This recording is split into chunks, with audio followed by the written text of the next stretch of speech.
Hello বন্ধুরা, কেমন আছেন? আমি তো ভালো আছি। আপনারাও সবাই ভালো আছেন আশা করি। এই যে আজকে পূর্ণিমার নবান্ন হয়েছে বাড়িতে। আজকে আমরা দুজনেই খুব ব্যস্ত সকাল থেকে। বৌমা তো ঘুম থেকে উঠে স্নান করে পুজোর বাসন ধুয়ে ফল কাটতে বসেছে। আর আমি যত বাড়ির সমস্ত কাজ আমি ধোয়া মোছা সব তো আমাকে করতে হয়। আর আমার হাসব্যান্ডকে বরবটির ডাল চুটাতে বসিয়েছি। ওর কাজ হচ্ছে এটা।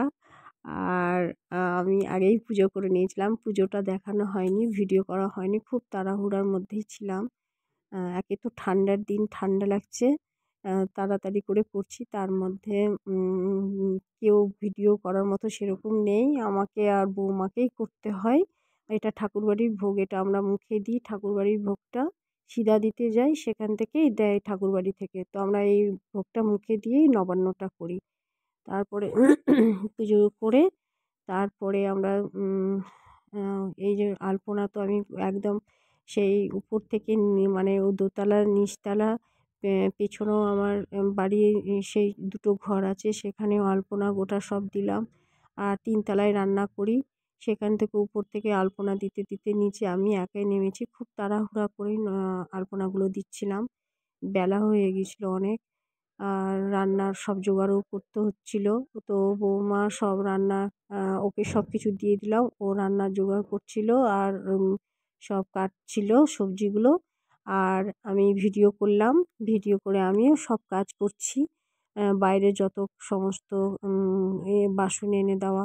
আমাদের নবান্নতে গ্যাস ধরানো হয় কালী পুজোর হুঁকাহুঁকির পাটকাঠি দিয়ে। সেটা পুরানো পাটকাঠিটা রেখে দিই, আর সেই পাটকাঠি দিয়েই আমাদের গ্যাস ধরানো হয়। আর ফার্স্ট রান্না হয় আমাদের শাক। শাক আমাদের প্রথম রান্না। আর সব মাঝে রান্না হবে, আর লাস্টে হবে ভাত আর পায়েসটা। এটা আমাদের রান্নার নিয়ম। আর আমাদের রান্নাতে কোনো হলুদ চলে না, বিনা হলুদে রান্না হয়। তেল আর জিরের গুঁড়ো, ধনের গুঁড়ো আর ঘি, এই ৩টে জিনিস দিয়ে রান্না হয়। আর আমাদের রান্নাতে বেশি কোনো কিছু ভাজা, জোরে কোনো আওয়াজ এগুলো করতে নেই। আর সব নিরামিষ বাসনে রান্না হয়। বাড়ির প্রতিদিনের বাসনে আমাদের হাত দেই না। আর আমাদের সব নিরামিষ বাসন, যেগুলো পুজোর বাসন হয় সেইভাবেই রান্না করতে হয়। ঠাকুরকে বাড়ানো হয়। আর আমাদের নদীতেও বাড়াতে যাই। আমার হাসব্যান্ড যে রান্না করে সে না খেয়ে থাকে, যে বাড়াতে যায় নদীতে সেও না খেয়ে থাকে।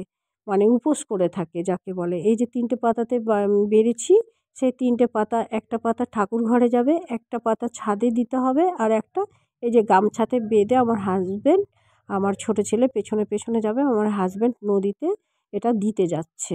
নতুন ধুতি পরে